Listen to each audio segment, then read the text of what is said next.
ইনসানকে সৃষ্টি করেছি আমার ইবাদত করার জন্য।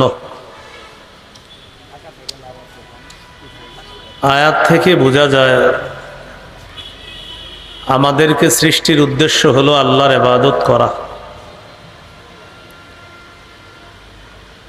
ইবাদত কতদিন করব?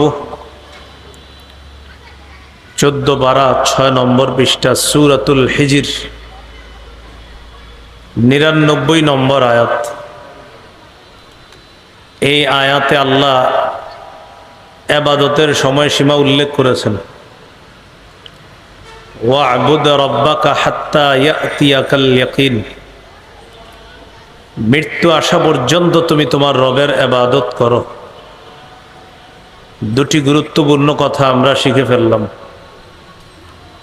নিজেই নিজেকে যদি প্রশ্ন করি আমাকে কেন আল্লাহ বানাইলেন, উত্তর হলো ইবাদত করার জন্য, দাসত্ব করার জন্য, আল্লাহর গোলামি করার জন্য। দ্বিতীয় প্রশ্ন, কতদিন ইবাদত করব? উত্তর হলো মৃত্যু পর্যন্ত ইবাদত করা। তৃতীয় আরেকটি বিষয় সামনে এসে যায়, সেটা হলো মৃত্যু অবধারিত, সকলকেই মৃত্যুবরণ করতে হবে। সূরা আনকাবুতের 57 নম্বর আয়াত, 21 পারা 2 নম্বর পৃষ্ঠা সূরা আনকাবুতের 57 নম্বর আয়াত। আল্লাহ বলেন, কুল্লু নাফসিন যায়িকাতুল মাউত।